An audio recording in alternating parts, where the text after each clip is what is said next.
Welcome to. Today, we invite you to listen to a story titled, For 15 Years of Marriage, I Never Once Set Foot in My Parents' Home. Not until my father, after a journey of hundreds of miles, found me in London. Seeing me, he stood frozen in the middle of the courtyard, speechless and utterly stunned. If you wish to discover the truth behind this story, please listen and enjoy it now.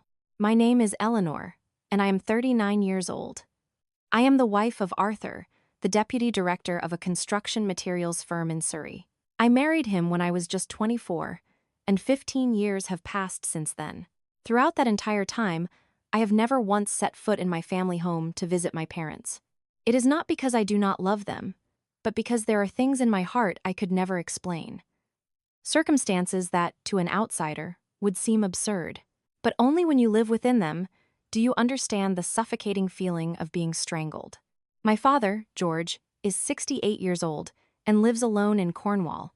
My mother passed away 7 years ago from a sudden stroke. I have an older brother, Daniel, who works at a university in Manchester. As for me, from the day I married, I was almost completely cut off from my old world, living a different life, a quiet, silent, and stifling existence in a house that was always impeccably clean, but achingly cold.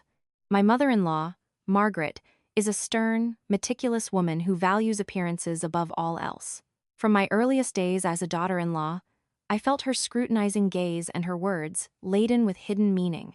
She never said it directly, but every time I happened to mention my family, she would fall silent, turn her face away, or sigh. A woman's duty, once married, is to know her place. Your husband's side is your root, your foundation. Do not forget that. At first, I thought she was speaking idly, but the longer I lived in that house, the more I understood that my desire to visit my own parents was forbidden. Initially, I dared to ask. During the first year, just before Christmas, I gently asked Arthur, could I possibly go home for a few days? My parents miss me. He said nothing, merely glancing towards his mother. Margaret, who was peeling cucumbers in the kitchen, stopped and gave a faint, cold smile. To have a wife leave the house at Christmas? What would people say? Who would manage the hosting and see to the guests? Who would cook if she were gone? Stay here, dear. We'll sort something out later. And so I stayed. Later never came. For 15 years, every Christmas, I silently told myself not to hope anymore. I found excuses to console myself. A phone call or a gift sent home would have to be enough, but even the calls were brief. Whenever I rang, my father's voice would crack. Not coming home this year either, love? Are you all right down there? Your mother's gone now, and it gets lonely on my own. I never dared to answer truthfully. I was afraid, so terribly afraid, that if I told him the truth, he would cry. And if I lied, I felt like a disloyal daughter. Every year, it was the same. I would transfer a few £100s to Daniel's account, asking him to buy a Christmas hamper for Dad. I didn't dare send it directly for fear my mother-in-law would find out. In this house, my entire salary had to be accounted for. As soon as it hit my bank account, I had to print out the statement for her to inspect. It was an unspoken rule no one dared to break. My husband, Arthur, is a quiet man. He never raises his voice, but his quietness frightens me. He speaks little, but when he does, his words are final. It's a small thing, Ellie. If you can't go, you can't go. You're a grown woman. Don't let trivial matters upset you. And so I fell silent. I remained silent for 15 years. The day my mother died, Daniel called, sobbing down the phone. Ellie, you have to come home. Mum's just passed away. I burst into tears, ready to catch the first train. But Arthur took the phone from my hand and said coldly, you need to stay here and look after the children. If you take them all the way down there, who will care for them? Besides, it's the end of the year, the busiest time at the company. I can't take time off to drive you. You should understand. I understood. I was always the one who had to understand.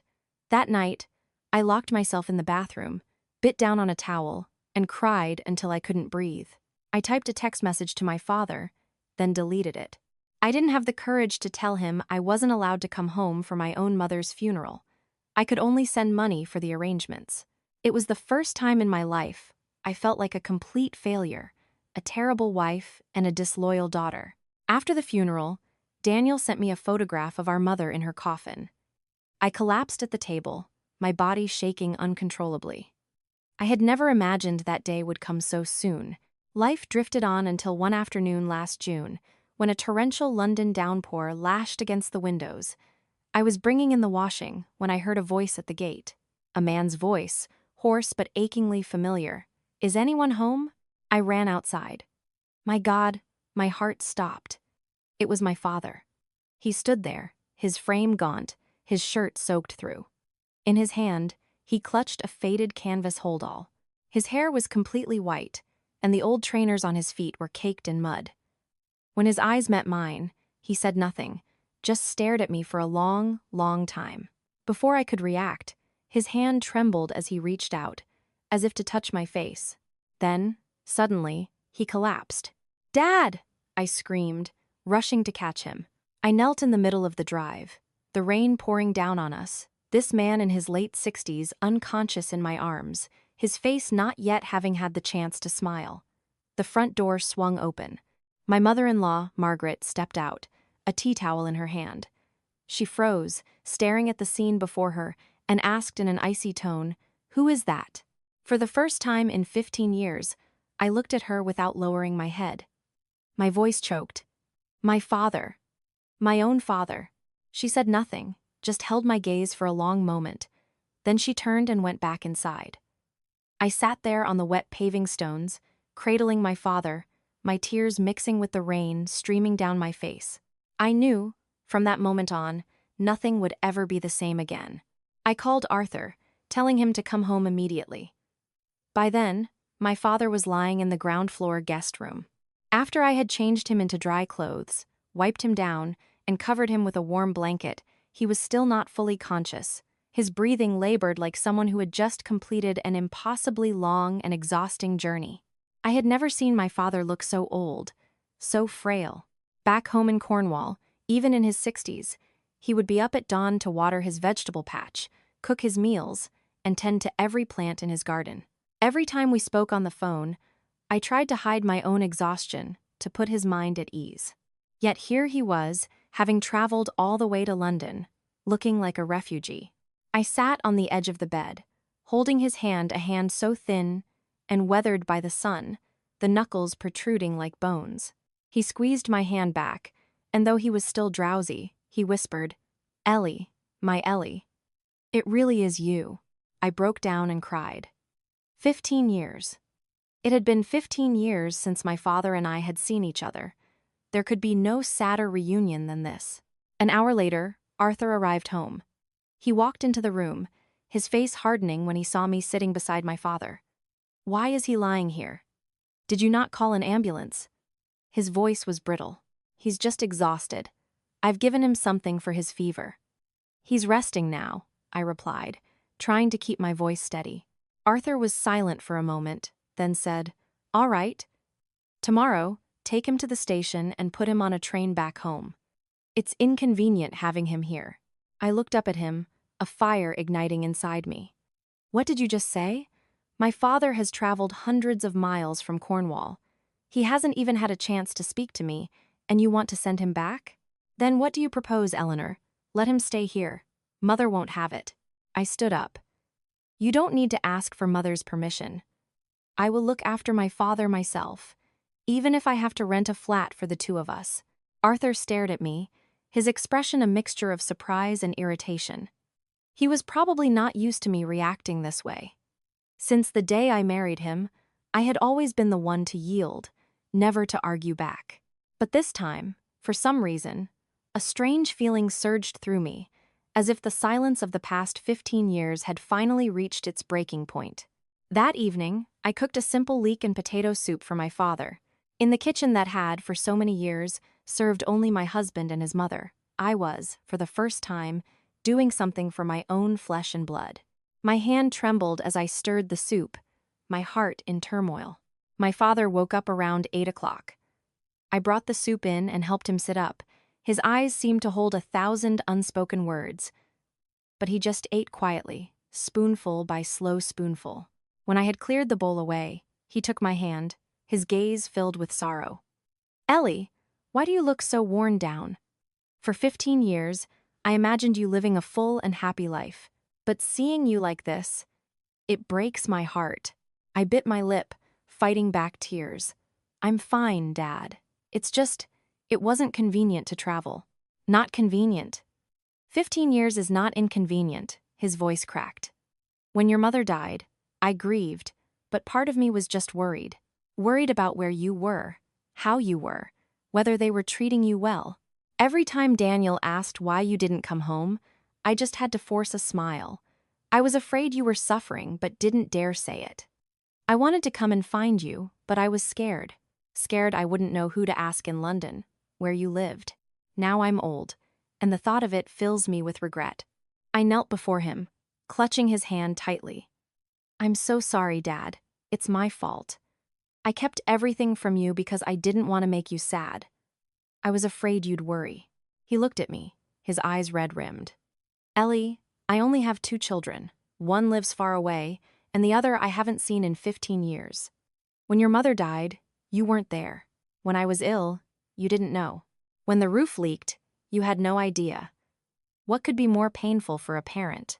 I threw my arms around him, my tears soaking the shoulder of his shirt. I had never seen my father cry in my entire life. When I was little and fell, he would always say, "It's nothing, up you get." When my mother died, he forced a smile to manage the arrangements. But today, he cried like a child, and the person who made him cry was me. The house was deathly silent. I knew my mother-in-law was standing outside the door. She didn't come in.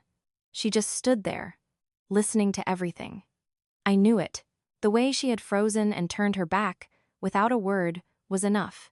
But I didn't care anymore. To me, my father was my blood, the man who had worked his fingers to the bone to raise me.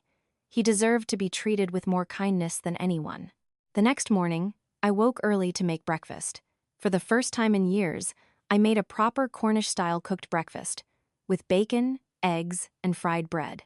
After he had eaten, my father praised it. It's been a long time since I've eaten this. I suddenly remembered how, when I was a child and the weather turned cold, he would cook me a breakfast just like it.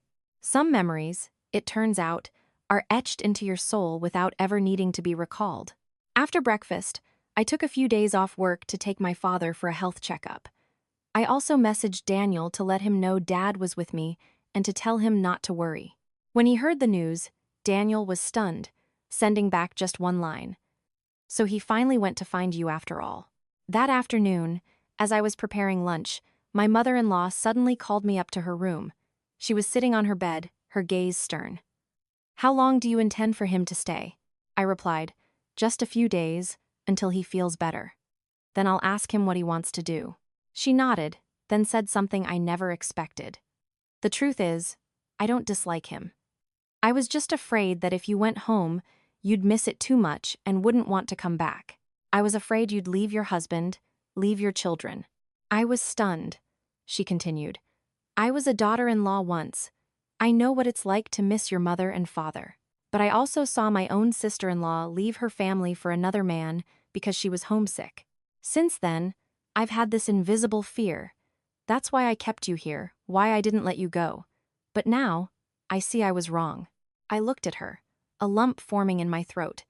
It had taken 15 years for me to hear an explanation from her. It might not have healed all my wounds, but at least I understood a part of her reasoning, and that was enough to make my heart feel a little lighter. I bowed my head. Thank you for telling me the truth, Margaret. I don't hold any resentment. I only hope that from now on, I can visit my father, visit my home when I miss them. That's all. She nodded, her eyes not meeting mine, but her hands were gripping the blanket on her lap tightly. Outside in the garden, my father was sitting in the shade of a tree. His back was stooped, but the smile on his face was lighter than the day before. I knew things were about to change, and so was I. That afternoon, when I walked out into the garden with a hot lunch for him, my father was sitting on a small wooden bench next to the apple tree at the back of the garden. He was carefully whittling a piece of wood with an old penknife, its blade rusted with age. His hand trembled, but he held it with the reverence of someone handling a treasure. A few dry blades of grass lay scattered on the red brick patio, its cracks spreading like the crow's feet of time. I walked over, placed the lunchbox on the stone table, and asked softly, "Have you eaten, Dad?" He looked up at me, a gentle smile in his eyes. "Not yet, but I'm not very hungry. It's quieter here in the mornings than I expected. The smell of the plants and the grass reminds me of the garden back home." I sat down beside him and took a small cloth to wipe his hands. They were dry and covered in scratches, with some patches of skin peeling. Looking at those hands, I couldn't help the sting in my eyes. These were the hands that had carried me through muddy lanes on my first day of school, that had hauled buckets of water for the vegetables every evening, that had held my own hand tightly as I got into the car to leave for my new married life. That day, all he had said was, "Being a daughter-in-law requires patience, but if you're ever too unhappy, just come home. I won't blame you." And I hadn't come home. Not once. "Dad." I squeezed his hand gently. "I'm sorry I didn't listen to you. It's not that I didn't miss you, it's that I didn't have a choice." My father nodded, his gaze distant. "I know. I don't blame you. But, Ellie, are you happy living like this?" I was silent. I no longer knew what my definition of happiness was. Was it these quiet days, free of arguments and violence, but also devoid of love? Was it the evenings where dinner was served, eaten in silence by my husband, and then quietly cleared away by me, a shadow in my own home? I used to think it was enough that my husband didn't hit me or shout at me, but perhaps I was wrong. A marriage as silent as a prison is what slowly kills a person's soul. "Dad, I have enough to eat and wear, but..." I hesitated. "Sometimes, I feel like I'm not myself anymore." He squeezed my hand. "Then you have to find my daughter again. You can't let them take your spirit like that. 15 years is long enough. I'm here now. No one can make things difficult for you anymore." I laughed through my tears. "You're an old man now, and you still have to say that to me." He smiled too. "It's never too late. I was scared once, and I was silent, but I'm not scared anymore. No matter what anyone says, I will always be on your side." That afternoon, I took my father to the local pharmacy to have his blood pressure checked. On the way back, he kept looking at the scenery, marveling at it all. So many tall buildings in London, so much traffic, but everyone's in such a rush. You don't see people stopping to say hello or smile at each other like they do back home. I laughed. "Life is fast here, Dad. Everyone's afraid of being late, afraid of falling behind. Few people have time to sit and chat over a cup of tea, like in the old days." My father sighed, his voice low. "And you've lived like this for 15 years, with no one knowing if you were happy or sad." I looked out of the car window, the yellow streetlights blurring in the light drizzle. Yes, I had lived like that. No close friends, no relatives from my side of the family, no one to confide in. Just silently repeating each day, like a clock with a broken minute hand. That evening, as the family sat down for dinner, my mother-in-law unexpectedly asked, "How long will you be staying?" My father replied gently, "I won't be a bother for long. I just wanted to stay a few days to see my daughter, then I planned to head back to Cornwall." She nodded without another word, but I saw something different in her eyes. The scrutiny and annoyance were gone, replaced by a kind of reserved acceptance. Late that night, as I was washing the dishes, my husband came into the kitchen. He stood behind me in silence for a long time before finally asking, "What are your plans?" I dried my hands and turned around. "Plans for what?" "For your father." I looked him straight in the eye. "My father will be staying for a few more days. I want you to respect that. For all these years, I have been silent for long enough." He nodded, not reacting as angrily as I had expected. Perhaps he, too, had realized that I was changing. I was no longer the woman who only knew how to bow her head. Before going to bed, I checked on my father and saw he had already fallen asleep. I sat beside him, looking at his thin face, my heart aching. After so many years of living in silence, having him here with me brought a sense of peace to my soul. Even if no one else defended me or protected me, just having one person who believed in me was enough. The next morning, I spoke to my mother-in-law directly. "Margaret, I'd like to ask for one thing. From now on, please let me go home for a few days each year. Not long, just 3 days, so I can see my father and lay flowers on my mother's grave. You don't have to agree right now, but I hope you'll think about it." She looked at me and said slowly, "I won't stop you anymore, but you must keep your word. Don't let it affect your husband and your children. I have my own fears, but I see now that I need to change too." I bit my lip and nodded, though her words were not exactly gentle. For me, it was a door opening. That evening, my father sat on the porch, holding an old photograph. It was a family picture taken when I was in primary school. In it, I was grinning from ear to ear, my hair in pigtails, standing between my mother and father. He stared at the photo for a long time, then turned to me. "Do you remember the day this was taken?" I nodded and smiled. "Yes, it was Christmas. You and Mum took me to the photographer's studio in town. I insisted on wearing a red dress, and you kept telling me to smile." He chuckled, his eyes glistening. "Now it's just the two of us."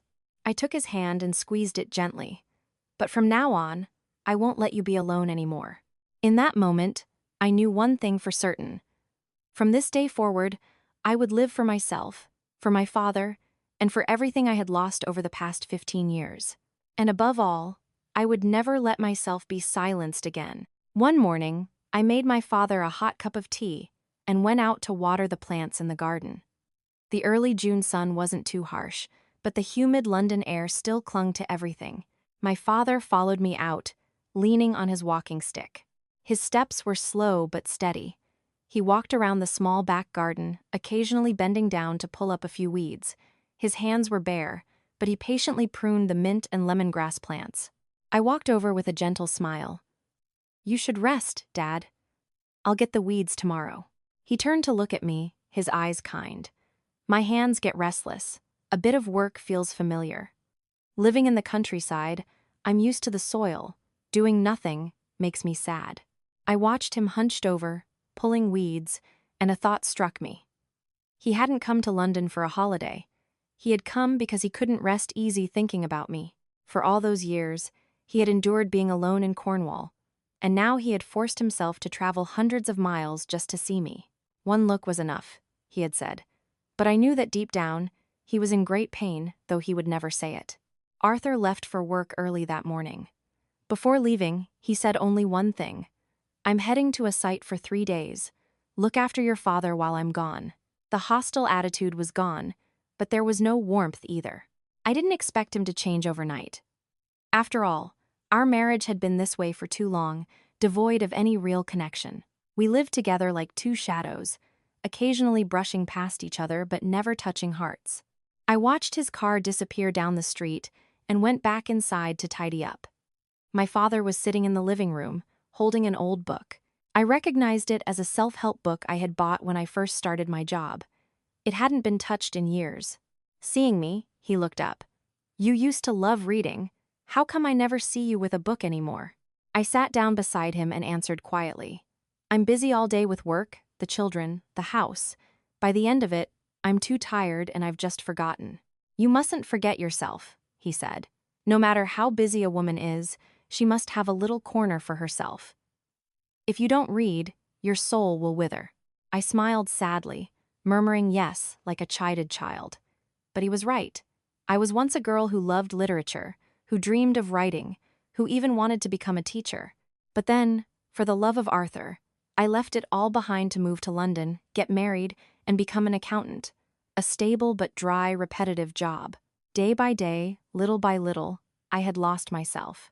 That afternoon, while I was preparing dinner, my father walked to the corner shop and bought a few small things. When he returned, he handed me a packet of shortbread, the kind I had loved since I was a child. I saw they had some, so I bought them. Thought you might still like them. I stood there, holding the packet of biscuits, speechless, as childhood memories flooded back. Every time I came home from school with a good report, my father would buy me a packet of shortbread. He would tell me, "My clever girl." I went to my room, quietly opened the packet, and broke off a piece. The sweet, buttery flavor melted on my tongue. I sat in silence, tears streaming down my face. It had been 15 years, since I had tasted the biscuits of my childhood. And the person who bought them for me was still my father, the only person in the world who had never abandoned me. That night, after my 2 children were asleep, I quietly brought my pillow into my father's room. He was still awake, sitting up in bed, staring at the ceiling, as if deep in thought. "You're not asleep yet, Dad? I'm planning to go home tomorrow." I froze. "So soon? I'm afraid of being a nuisance if I stay too long. You have your own family, you can't look after me forever. Besides, there's no one to look after the garden back home. The vegetable patch, the chickens, they'll all die if left for too long." I bit my lip. "I want you to stay a few more days. I haven't had a chance to talk to you properly. We've only just been reunited. I am here now. Is that not enough for you?" I nodded, not daring to say more. My father placed a hand on my shoulder, his gaze serious. "Ellie, you must remember who you are. Don't let people make you live like a shadow. You have the right to come home, the right to be a daughter, the right to cry, the right to miss your family.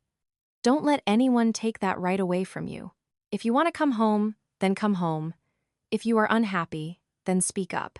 I won't live forever, but as long as I'm here, I will protect you." I hugged him tightly. I would etch his words into my heart. The next morning, I woke up very early. I prepared a small hamper for my father to take back with him some new clothes, some fruit and snacks, a bottle of multivitamins, and a family photo taken when the children were small. I took him to the station and stood silently on the platform. My father turned and patted my shoulder. "Next time, you come home with me. Come and sit by your mother's grave and tell her how you've been living." I nodded, tears streaming down my face as the train began to pull away. I stood there until I could no longer see his figure. That day, I returned to the house I had once considered my home, but after my father's short visit, I suddenly realized that a true home is a place where you can be yourself, where you are loved and respected. I opened a drawer, took out a neatly folded piece of paper I had hidden behind some books, a leave request form for 3 days. I picked up a pen and signed it. For the first time in 15 years, I decided to go home. Not asking for permission, not seeking anyone's opinion. Simply going back, like a long-lost child returning to her old house. I arrived in Cornwall on a gray, quiet Monday morning, as if the entire land was holding its breath for a long-overdue reunion. From the station, I took a taxi into the village. The narrow country lane, once the backdrop of my childhood, was now paved, but the hedgerows, the old banana plants, and the occasional crow of a rooster from someone's yard were all still there. Everything was so strangely familiar, only I had changed. As the taxi turned into the small lane leading to our old house, my heart tightened. The 3-room stone cottage my parents had spent their lives building was still there, sturdy but weathered. The iron gate was rusted, and the 2 potted rose bushes my father had planted years ago still stood resiliently on the porch, though their leaves were sparse. I got out of the car and looked through the fence. My father was sitting on the old wooden bench, a mug of tea in his hand, his eyes gazing into the distance. "Dad," I called, my voice choked with emotion. He turned, his entire face lighting up. He jumped to his feet, knocking the bench over behind him without even noticing. "Ellie, is it really you, love?" I ran into the yard and threw my arms around him. His trembling hands held me tight.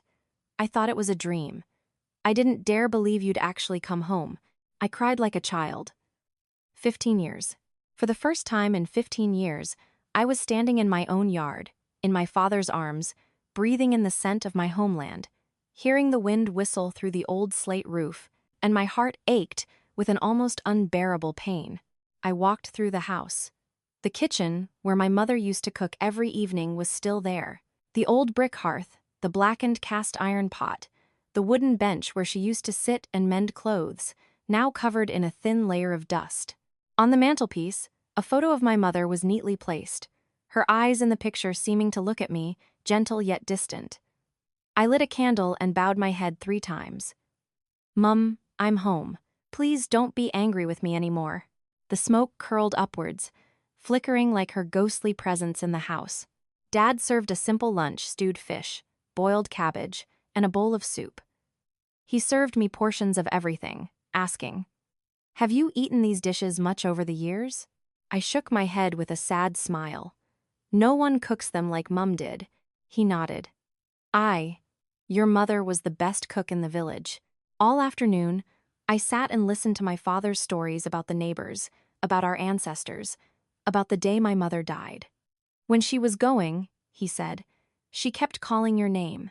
She knew she didn't have long, and all she wanted was to see your face one last time, but she couldn't wait. She passed away quietly in the middle of the night. I bit my lip and squeezed his hand. I'm so sorry. I was so disloyal. He placed his hand on my head and patted it gently. It's all right. You're home now. That's what matters. In the afternoon, I went for a walk through the fields. The village landscape stretched out, vast and green, the air sweet with the scent of new grass. I ran into Mrs. Evans from next door, carrying buckets of water. She stared at me, stunned. Good heavens! Is that you, Eleanor? I nodded. She dropped her buckets and rushed over, grabbing my hands. You're back, my dear. Haven't seen you in over a decade. When your mother passed, everyone was hoping you'd come home. I lowered my head, the feeling of guilt welling up inside me. I spent the rest of the afternoon visiting a few houses in the neighborhood. Everyone asked after me, and everyone mentioned my mother. One old woman told me, your mother was a gentle soul, loved her husband and children dearly. It was a tragedy she couldn't see her daughter one last time. But she'll be happy now that you're back. That night, I lay on the old wooden bed, listening to the crickets chirping outside, remembering the summer nights when the power would go out. Back then, my mother and I would lie on the rug. She would fan me to sleep, sometimes telling me fairy tales. I suddenly sat up and went to the kitchen, rummaging through an old box of letters. Inside were letters I had written to my mother in secondary school, along with some naive poems from my teenage years. My father had never thrown anything away. I read each line, my tears soaking the yellowed pages. Oh, Mum, if I could turn back time, I wouldn't have chosen silence. I would have come back to you. The next morning, I went to the village cemetery with a bouquet of white chrysanthemums. My mother's grave was in the right corner, next to my grandmother's. I knelt, cleared the weeds from around the headstone, placed the flowers on top, and whispered, Mum, I'm home. Please forgive me. I told her everything. About my husband, my mother-in-law, about the silent years I had lived through. I held nothing back. I said it all, as if to wash away all the torment in my heart. That afternoon, my father took me to the small pub at the end of the village. There, I met Sarah, my best friend from secondary school. She was a primary school teacher, married to a man from the next village, with 2 children. When she saw me walk in, Sarah froze, then burst into tears. Oh my God, Eleanor, you're still alive. I laughed through my own tears. Alive, but like a ghost. We sat and reminisced about old times, laughing until we cried. Sarah said, when you left to get married, everyone was so sad for you. You were so clever and kind. We all thought you'd become a teacher like you dreamed.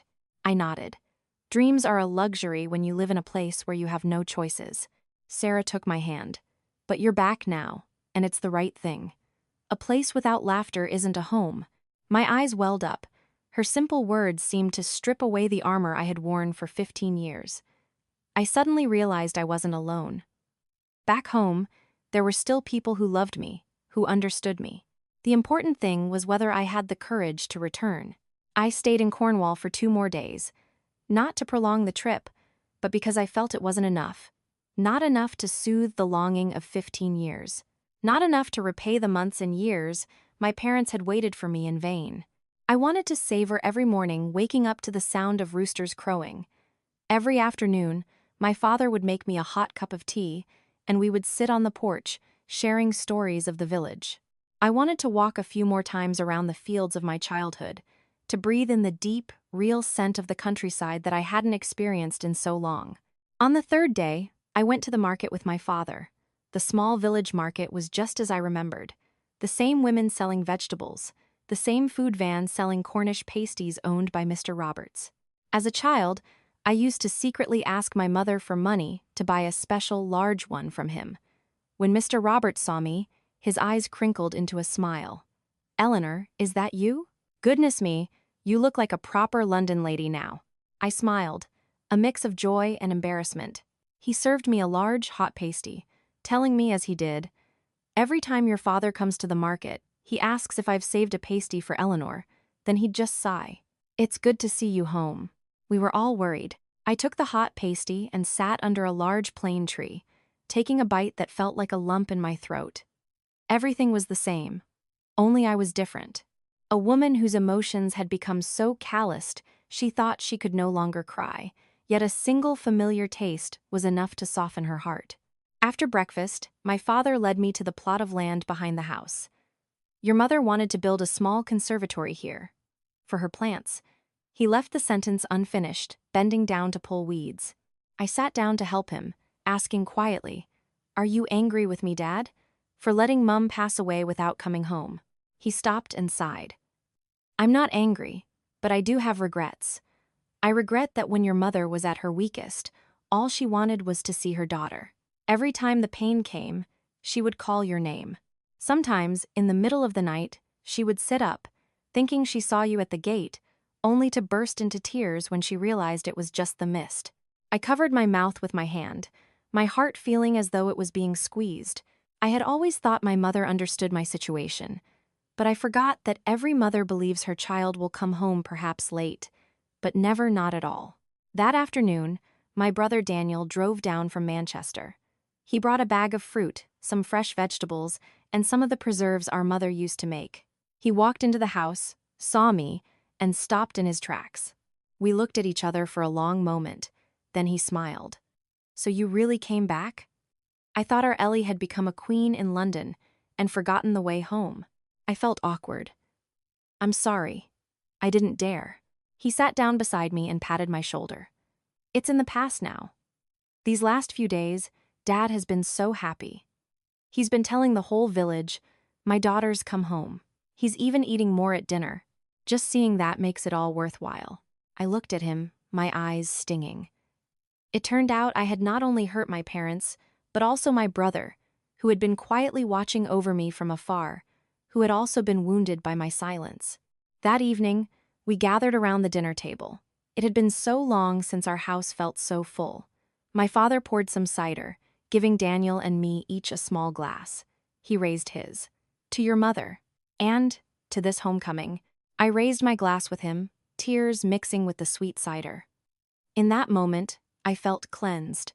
The heavy burden I had carried in my heart suddenly lifted. I was no longer someone's daughter-in-law, no longer a submissive wife. I was just my parents' daughter, Daniel's sister, an ordinary woman who needed love and protection. I stayed one more day before catching the train back to London. As I was leaving, my father pressed a small pouch into my hand. Inside were a few spools of thread my mother had left behind, a piece of old floral fabric, and a handwritten letter she had written before she passed away. "Your mother asked me to keep this for you," he said. "She told me to give it to you when you came home." I clutched the pouch, not daring to open it right away, afraid that after reading it, I wouldn't have the strength to leave. As the train pulled away, I turned to look back at my home one last time. My father's figure stood at the gate, waving, the golden sun blurring through the train window. I didn't know when I would be back, but I swore to myself that I would never let another 15 years pass like that again. When I arrived home, my mother-in-law opened the door. She looked at me without reproach, only asking gently, "Is your father well?" I nodded. "Yes, he's well. I visited Mum's grave too. She sends her love to you." Margaret looked surprised, then flustered, averting her gaze. But for the first time, I saw a softness in the corner of her eyes. Perhaps she had finally understood that a mother should never forbid a daughter from missing her own. That night, lying in bed, I opened the letter my mother had left. Her handwriting was still as gentle as ever. "My dearest daughter, if you are reading this, it means you have come home. No matter how late, I am so glad. I was never angry with you. I only ever wanted you to be happy, wherever you were. But if one day you feel weary, feel that you are no longer yourself, then please come home, my love. There will always be a place for you here called home. I love you, Mom." I clutched the letter to my chest, my tears silently soaking the pillow. After that trip home, I felt like a person emerging from a long, dark shadow. Everything within me seemed to change. I no longer moved silently, confining myself to the kitchen.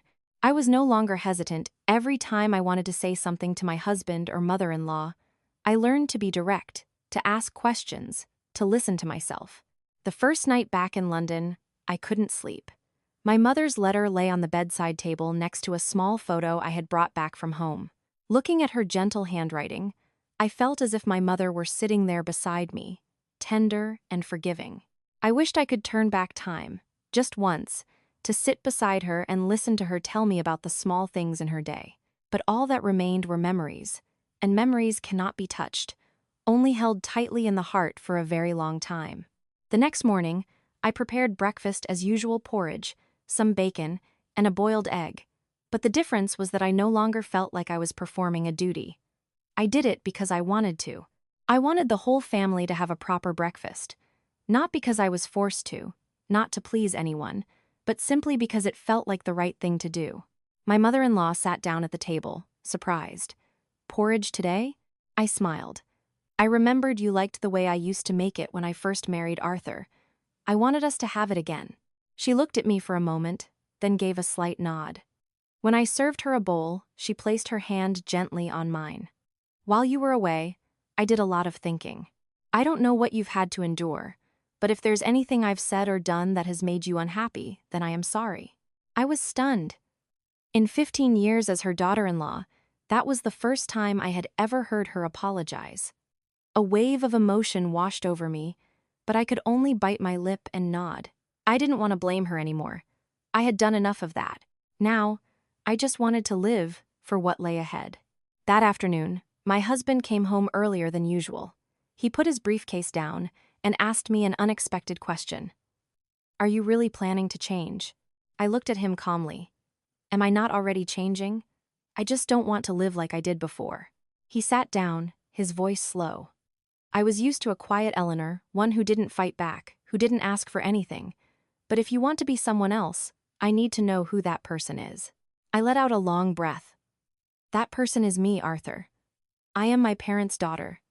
I have a childhood, memories, pain, and dreams. I am not just your wife or your mother's daughter-in-law. I am a person with the right to be myself." He looked at me for a long time, then nodded. "I understand." Just those 2 words. But I knew he was beginning a change within himself. It might be slow, it might be imperfect, but at least he was willing to listen. That evening, I sat by the window and circled a date on the calendar in red. The following Saturday, I decided I would take the children to Cornwall. Not for a special occasion, not for any particular reason. Simply to go home, as if it were the most natural thing in the world. When I told my husband, he nodded. Yes, the children should know their mother's family. I smiled, a warmth spreading through me like a rekindled fire. For all these years, my children had only known their paternal grandparents. They had never eaten a meal with their grandfather, never heard him tell stories of how clever their mother was as a girl, or how mischievous she could be. Now was the time to make up for that. Saturday came faster than I expected. I woke at 4 a.m., packing our bags, getting things ready for the children. My mother-in-law was awake too. She wrapped up several loaves of homemade fruitcake, telling me, "Take these for your father. Tell him they're from me." I took them and said softly, "Thank you, Margaret." The train journey to Cornwall was filled with a mixture of emotions for me and my 2 children. It carried the weight of years of suppressed longing. Along the way, the children chattered excitedly. "Does Granddad tell ghost stories, Mum? Does he have chickens? Will he let us climb trees?" I could only smile and reply, "Granddad will let you do anything you want."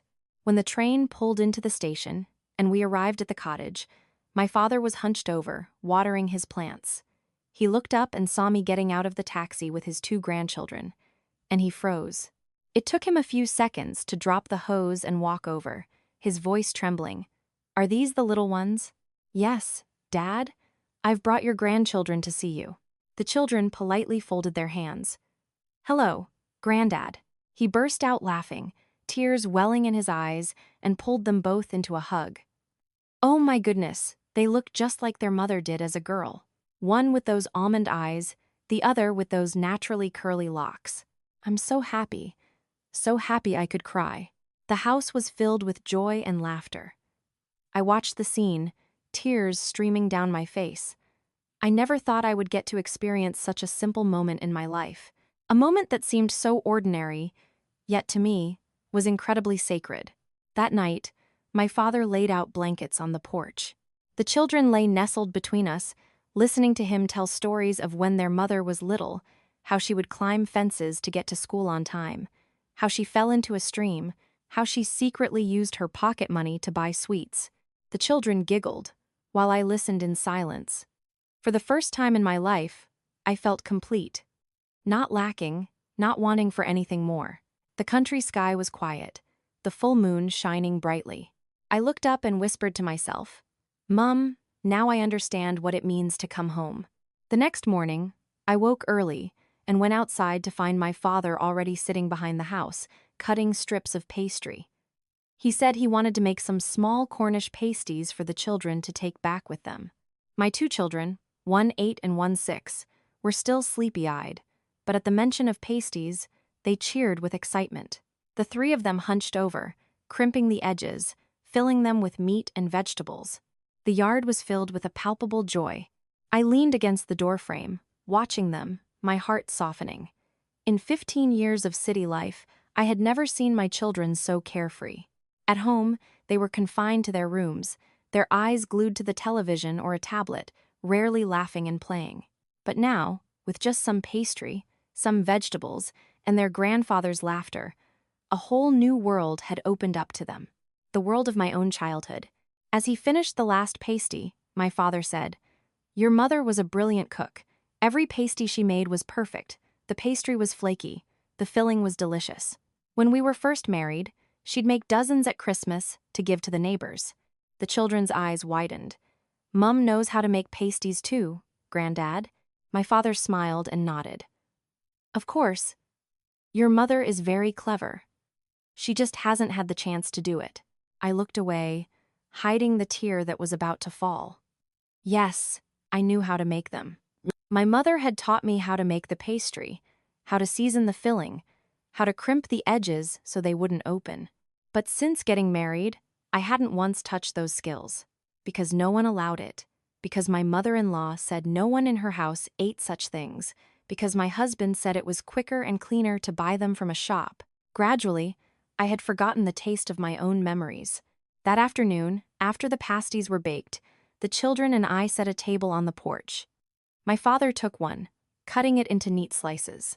The pastry was golden brown, the filling of beef and vegetables steaming and fragrant. The children ate with gusto, praising them endlessly. My eldest son asked, "Mum, can we make pasties at Christmas?"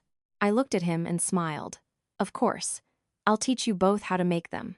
My father turned to me, his eyes sparkling with joy. He said quietly, "As long as you remember, the traditions will live on." I nodded. It wasn't just about making pasties. It was about rediscovering a part of myself, a part I thought had been buried under layers of submission and resignation. In the afternoon, I took the children to my mother's grave. They respectfully lit a candle and then sat on the grass, listening to me tell them stories. I told them about their gentle grandmother, who was skilled at sewing and cooking, and even about how she had held them in my dreams a few years ago. The children sat quietly, and then my youngest suddenly asked, "Mum, can Grandma see us?" I bent down and hugged him. "Of course she can. She's sitting on a cloud up there, looking down at you and smiling." I looked up at the sky. A single white cloud drifted lazily by, light as a breath. The wind carried the scent of grass, of earth, and of something that felt very much like love. That night, after the children were asleep, my father sat in the living room and poured me a hot cup of tea. He looked at me for a long time and said, "Ellie, have you ever thought about moving back here to live?" I was stunned and didn't answer immediately. He continued slowly, "I know it wouldn't be easy, but if there ever comes a time when you feel tired, when you need a place of peace, then come back. This house is here. I'm here. The village is here. You don't have to keep struggling like that." I bit my lip, tears welling in my eyes. I had never considered moving back. My job, the children, the life I had built over so many years tied me to the city. But hearing my father's words, I felt a stirring in my heart. Not because of my circumstances, but because I realized there was still a place in the world ready to welcome me back with open arms, with no conditions, simply because I was their child, their flesh and blood. I took his hand and said softly, "Dad, I can't move back for good just yet, but I promise I will visit more often. I won't let you live a lonely life anymore." He nodded, his gaze distant. That's enough. The next morning, I packed our things to return to London. My father was up at dawn, preparing a bag full of things from home, dozens of pasties, vegetables from his garden, a few jars of pickled onions, and some sponge cakes he had asked Mrs. Evans from next door to bake. He carried it all the way to the station, his hand trembling but his smile resolute. As the train was about to leave, he leaned in and held his grandchildren's hands. "Remember to come back at Christmas, you hear? I'll make the best pasties for you." The children nodded eagerly, their faces bright. "We promise, Granddad." He turned to me, placed a hand on my shoulder, his voice hoarse. "Thank you for coming home." I hugged him tightly, saying nothing. I was afraid that if I spoke, I would lose control of my emotions. As the train moved away, I looked back through the window. My father was still standing there, a small figure against the pale gray sky. I placed a hand on my chest, suppressing a sob. I knew there would be times in my life when I would fall, but as long as I could look back and know that my father was there, that the small cottage was there, that my mother's spirit lived within its walls, I would always have a place to find solace. Returning to London after visiting my home for the first time in 15 years was like shedding a thick, heavy shell. I began to see everything in my house with new eyes. The kitchen that once felt suffocating now seemed strangely empty. The quiet bedroom I shared with my reserved husband now starkly highlighted the distance I had long tried to ignore. Even the dining table, where I had tirelessly served and cleared meals, no longer held the semblance of family warmth I had convinced myself I was preserving. I went back to work with a lighter heart, but also with a clearer sense of self. I realized that for over a decade, I had sacrificed too much, not just my youth, but my faith in myself. I had once been a person full of passion, with dreams of being a teacher, who loved to write and embrace life. Yet, piece by piece, I had let it all go just to meet the expectations of others. A week after my trip, I started writing again. Not for publication, not for anyone's praise, but simply for myself. I wrote about my mother, my father, my village, the smell of freshly baked pasties in the yard, and the thin, weathered hands of my father patiently tending to his vegetables each morning. Every night, after putting the children to bed, I would sit in front of the screen, typing out words, sentences, as a form of healing. My husband, Arthur, must have sensed the change.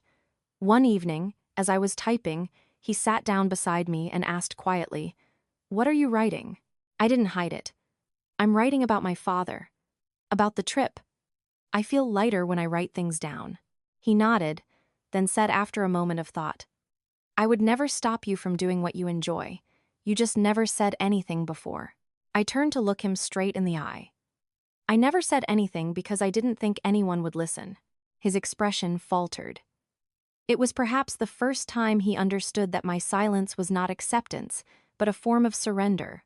A surrender of faith in a life of shared understanding. In the days that followed, I began to proactively reorganize the household schedule. I no longer did everything myself, but shared tasks with the children and my husband. Dinner was no longer a one-way responsibility, but a time for the family to prepare together. One would wash the vegetables, another would set the table. My mother-in-law was initially surprised, but didn't object. She would sit and watch us, sometimes remarking softly, "It is nice to have more people in the house." I started planning to have my father come and live with us, not immediately, but in a few months, when my work was more stable and the children were on their summer holidays. The thought filled me with excitement. I wanted him to live in a home filled with the sound of children's laughter, with shared evening meals, with the true presence of family, something he had been deprived of since my mother passed away. I shared this idea with my husband. He was silent for a long time, then asked, "What if Mother doesn't agree?" I replied calmly. If she doesn't agree, I'll rent a room for him nearby. But one way or another, I'm bringing him here. I can't continue living as I did, leaving him to grow old alone in loneliness and waiting. He didn't object, nor did he agree, but I knew there was a shift happening within him that had never been there before. And that was enough. I didn't need permission, only respect. One afternoon, as I was preparing dinner, my mother-in-law came into the kitchen. She stood beside me for a while before saying unexpectedly, "I heard from your husband that you're planning to have your father come and live here." I stopped and turned to her. "Yes. If you find it inconvenient, I will rent a room for him nearby. I don't want to force anyone." She nodded and said slowly, "I used to think there was no room for anyone else in this house, but seeing how you've changed, I've had to reconsider. If he is willing to come, he is welcome." I was stunned, not by the surprise of it, but because for the first time, I saw a genuine concession from her. It was no longer a reluctant compromise for the sake of appearances, but a change that came from the heart. That evening, I called my father. He had just come in from the garden, still slightly out of breath. "Dad, I have something to ask you. I want to invite you to come and live with us in London for a while. What do you think?"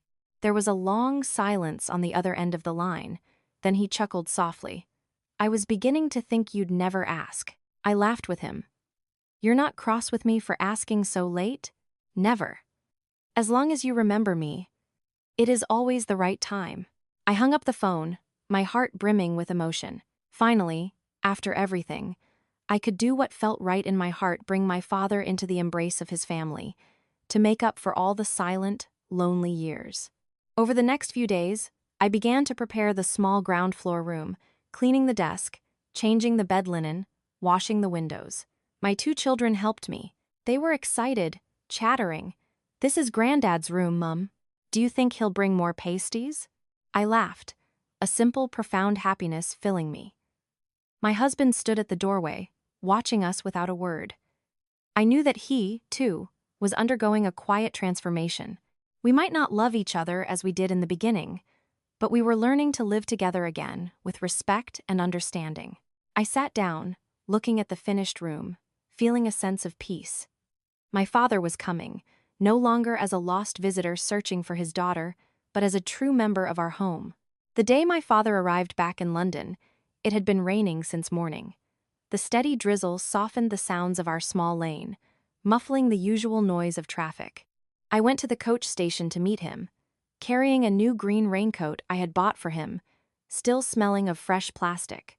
As the coach pulled in, I saw his familiar figure sitting by the window, thin but strong, his sharp eyes scanning the waiting crowd for his daughter's face. He stepped off the coach carrying his old backpack, with another canvas bag slung over his shoulder, embroidered with the words, "To my dearest daughter." It was the bag I had given him 10 years ago, on one of the rare occasions I had visited. A lump formed in my throat. "Dad!"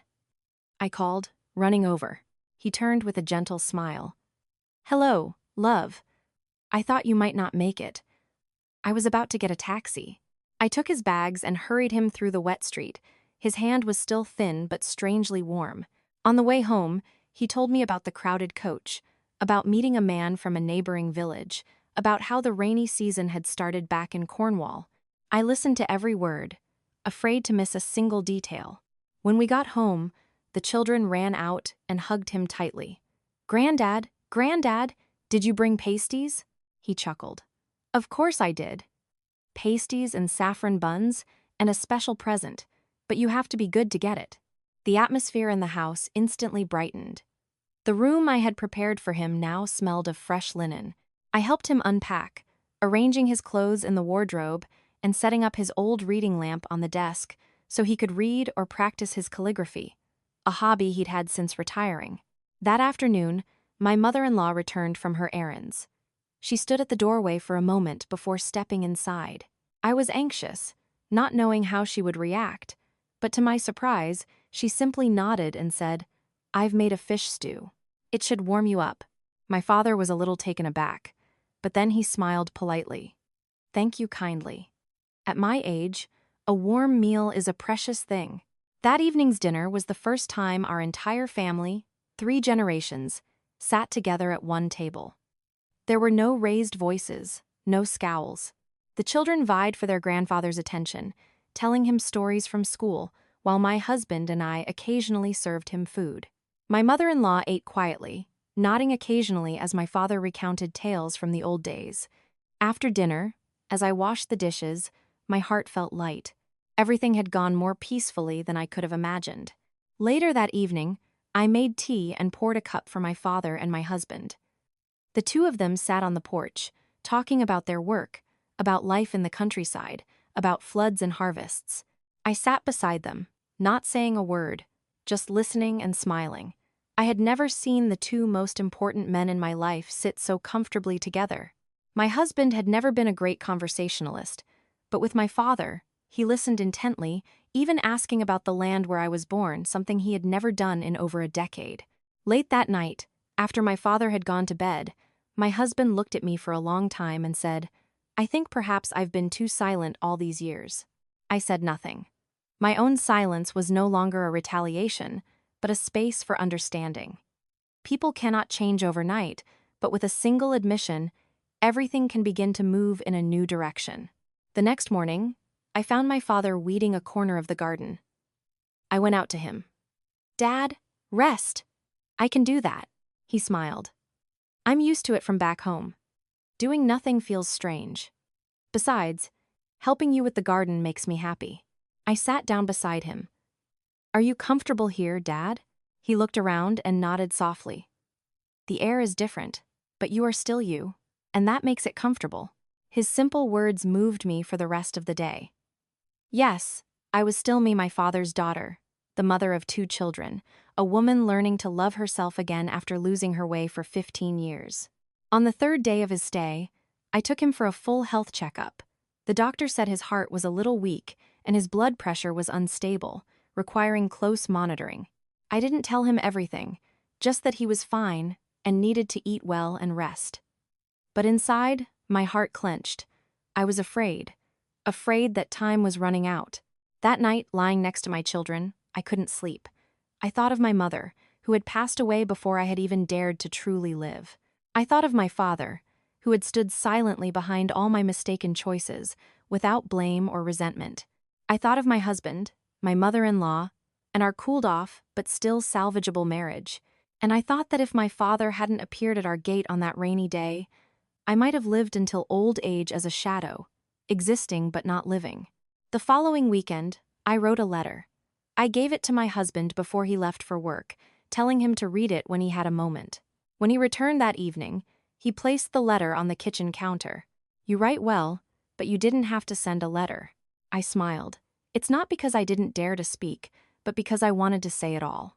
In the letter, I wrote about everything I had endured, the feeling of being invisible in my own home, the parts of myself I had lost. But I also wrote about my father, about how he had made me realize I still had value, that I was still worthy of love. And I wrote about my husband, saying that if he was willing, we could start again not with passionate love, but with sincerity and respect. He said nothing more, but in the days that followed, I noticed small changes. He picked up the children from school more often, he asked after my father. And every night before bed, he would wish me a good night. For me, that was enough. One early morning, I took my father for a walk in the nearby park. The air was cool before the sun had fully risen. He walked slowly beside me and said, "I'm happy, Ellie.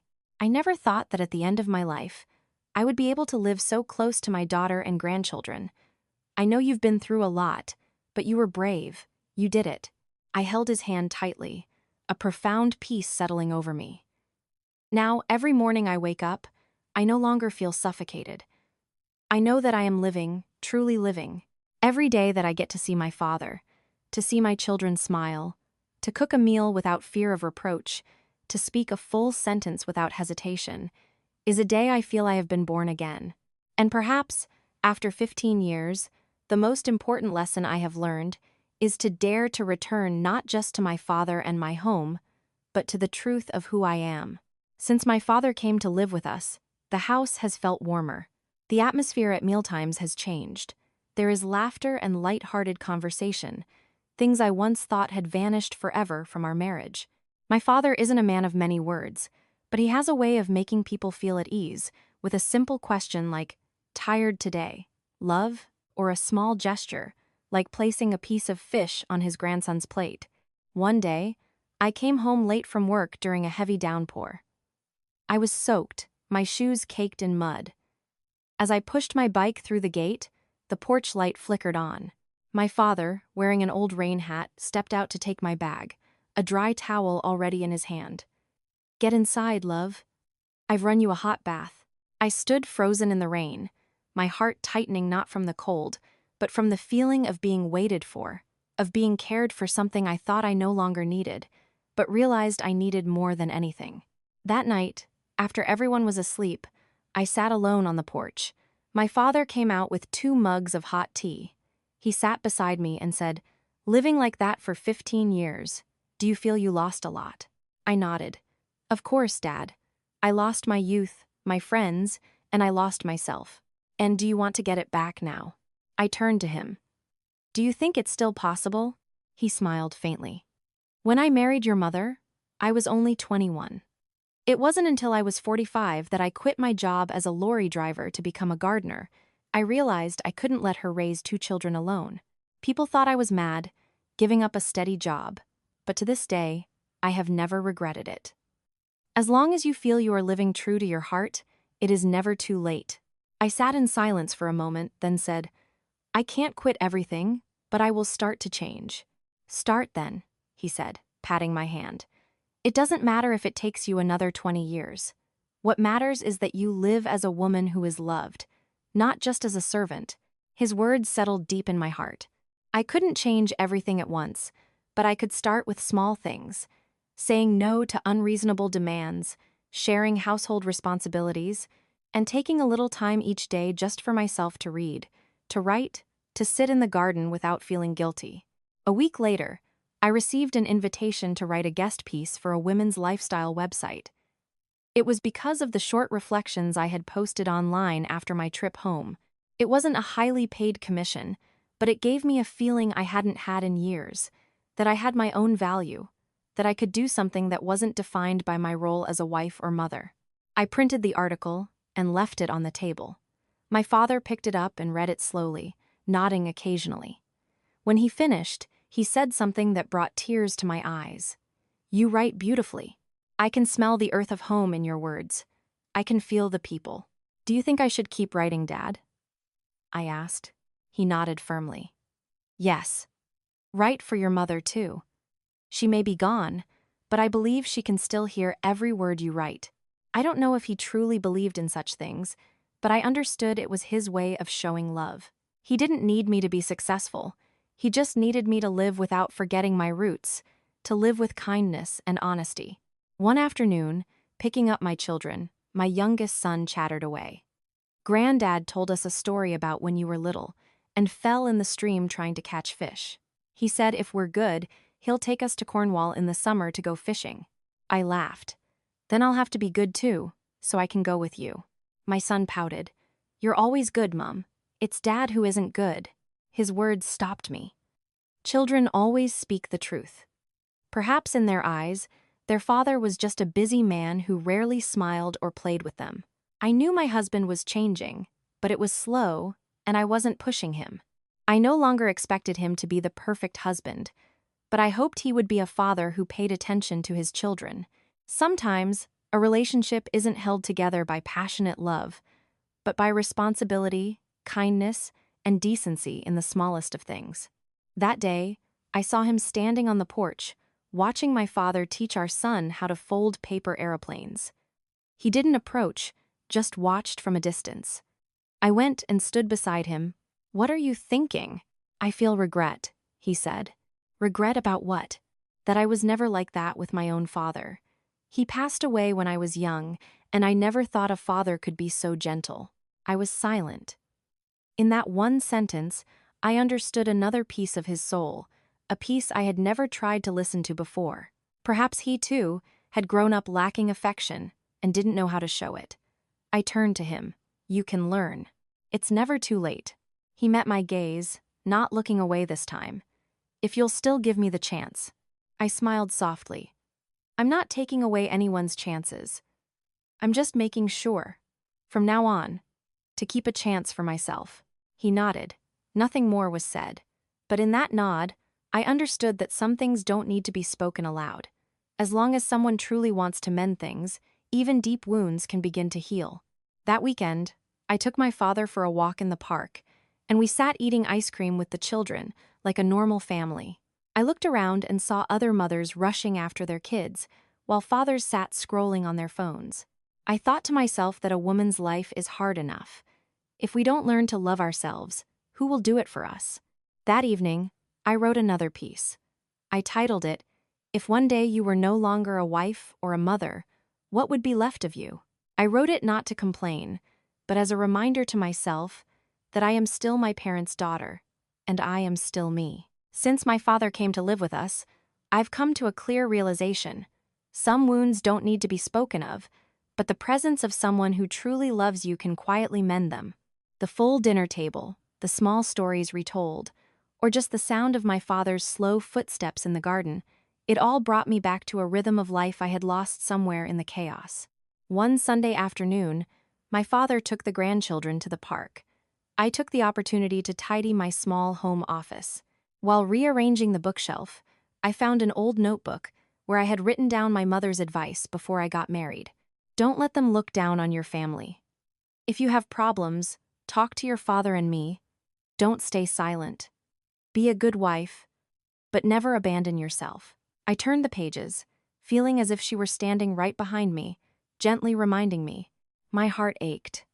I took the notebook out to the porch and sat on the steps, watching the sun filter through the trees. It had been 15 years since I'd had the time to just sit like that, without rushing, without fear of being called, without feeling guilty for doing nothing at all. A while later, my father and the children returned, all three of them beaming, each holding an ice cream. Dad handed me a small tub. "Bought this for you. You always loved mint choc chip." I smiled and took it. As the cold sweetness hit my tongue, I almost cried. Some simple tastes hold an entire childhood within them. At dinner that evening, my mother-in-law said, "I hope you like the roast, George." I tried not to make it too salty. My father smiled and nodded. "It's delicious. I'm used to less salt anyway. It's better for you at our age." The exchange made me pause. I never thought I would see the day my mother-in-law and my father would sit at the same table, speaking civilly to one another. Previously, any mention of my family would be met with silence or a change of subject. But now, I saw a clear softening in her eyes, a gradual acceptance forming in her words. After dinner, Margaret called me into her room. I was a little worried, but she simply opened her wardrobe and handed me a brand new dress, still in its bag. "I had this made for you. It's been a long time since I've seen you wear a nice dress. My sister's anniversary is next week. Please wear it then." I held the dress, stunned. "You had this made for me?" She nodded, not looking at me directly. "I've noticed you seem different lately. There's a light in your eyes again. Seeing you change like this makes me happy." I bowed my head, my eyes stinging. "Thank you, Margaret. Thank you for letting my father stay. I know it must have been difficult for you at first." She shook her head. "I don't dislike him. I was just afraid. Afraid of more people, more complications. But now I see that having someone like him in the house isn't a complication at all. In fact, it has brought you peace." I clutched the soft fabric of the dress and nodded. I understood that it had taken 15 years to earn that acknowledgement from her, but however late, it was a necessary part of my healing. That night, I called my brother, Daniel. He had just returned from a work trip, and his voice was hoarse. I told him everything, that Dad was well, that my in-laws were accepting, that the children adored him. He listened silently, then said something that made me catch my breath. "Mum would be so happy to know things have turned out this way." My voice wavered. "Yes, I think so too," he added. "She always wanted us to live with dignity. Not with envy or resentment, but also never letting anyone walk all over us." I looked out the window. The wind rustled gently through the potted orchids. I realized that my mother had raised me with that very spirit, and I had let it slip away during my years as a wife and daughter-in-law. Now, I was picking up the pieces. One morning, I took my father to the supermarket. He wandered through the aisles, pushing the trolley, looking at everything. In the book section, he picked up a memoir titled, "When Your Father Slows Down, Will You Have Time to See?" I looked at him, and he just smiled. "I'm not buying it. I just wanted to remind you not to run so fast that you forget to look around." I stood there, motionless. For so many years, I had been running too fast, running to be a good daughter-in-law, a good wife, a devoted mother that I had forgotten to look back and see if I was actually happy. That afternoon, I wrote another article. This time, I didn't send it to any publication. I just posted it on my personal blog. It was a letter to my younger self, to the woman who had lived for 15 years gritting her teeth, never daring to cry. The post received hundreds of shares and dozens of comments. People sympathized, some shared their own stories. An old friend messaged me. Reading this made me think of my own mom. "Thank you for the reminder that we still have a home to go back to." I smiled through my tears. It turned out that by living truthfully, writing truthfully, and loving truthfully, you could touch other hearts. My father stood behind me and patted my shoulder. "You write so well. Keep going. It doesn't matter how many people read it. What matters is that you found the courage to speak your heart." I nodded. That night, I slept soundly. In my dream, I saw my mother. She was standing at the gate of our old cottage, wearing a simple brown dress, her hair tied back neatly. She smiled her gentle smile. "You're home, my love?" I ran to her and held her, saying nothing. It was just a long, tight embrace, as if all the years of separation had been completely erased. I sat on the stone bench on the porch, holding the mug of hot tea my father had just made, looking up at the pale gray sky of a late July morning.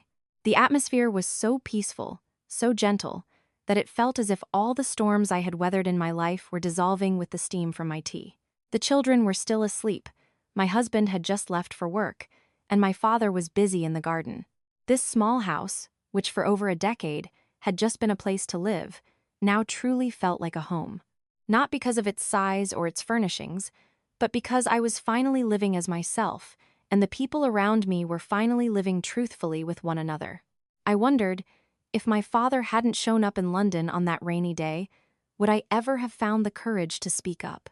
If my mother hadn't left that final letter, would I have ever remembered that I had a home waiting for me with open arms? And if I had continued to endure in silence, how long would it have been before I realized that misplaced patience only brings misery to oneself and those who love you? My life story seems simple on the surface, a daughter who got married and lived quietly in a loveless marriage. But behind it was a journey of self-healing, forged through tears, forgiveness, and the courage to return to my roots. Today was the anniversary of my husband's grandmother's passing. I wore the dress Margaret had made for me and stood with my husband and children to light a candle. The memorial was simple but heartfelt, and the atmosphere was warm and unpretentious. My father helped clear the table and pour drinks, without a single complaint.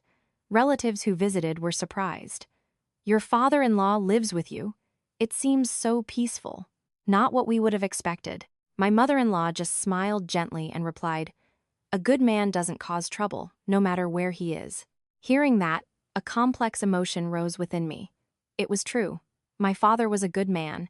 His presence in this house hadn't caused friction. Instead, it had acted like a gentle glue, slowly mending the fractured relationships within our family.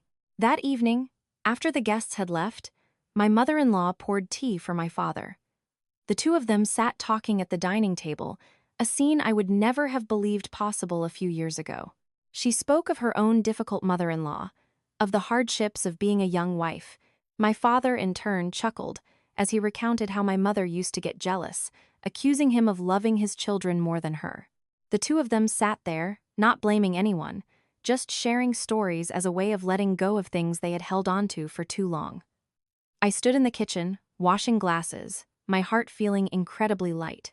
A few weeks later, my eldest daughter asked if she could switch her after-school club. When I asked why, she replied, "I want to come home earlier now, so Granddad can tell me stories." I smiled and agreed. In a world where children are consumed by screens, I had managed to give my daughter something precious: a love for her elders, an appreciation for life stories, and the knowledge that the old people in a family are not burdens, but living memories and an invaluable spiritual inheritance. Another day, my youngest son blurted out at the dinner table, "Mummy, when I grow up and get married, will my wife be allowed to visit her mum?" I froze. He had been watching, listening, feeling everything I had endured. I stroked his hair and said softly, "Of course, my love. I take you to see your granddad all the time. So how could I stop someone else's daughter-in-law? As long as people are kind to each other, they are welcome anywhere." I said it not just for my son, but for myself, for my mother-in-law who was listening from the other room, and for my own mother, who had always wanted her daughter to live a life of dignity. After several months of living together, my husband's change was noticeable. He was no longer passive or avoidant. He began picking up the children every afternoon, occasionally attempting to cook a meal, however, clumsily, and, most importantly, he often spoke with my father sometimes about gardening, sometimes about old folk remedies. One time, I caught him watching me from a distance, his gaze no longer empty, but holding something akin to gratitude. I no longer expected him to love me as he did when we first married, but I believe that the bond of marriage sometimes lies not in hugs and kisses, but in acknowledgement, listening, and a conscious effort to change. The day I printed out the first draft of my small book, a collection of the personal essays I had shared over the past few months, my father was the first to read it. He didn't say much, just nodded and said, "So, you have come back to life." I watched him, his wrinkled hands turning each page, his eyes behind his reading glasses painstakingly reading every line. I thought to myself, without him, would I ever have had the chance to live again? This chapter of my life has now closed.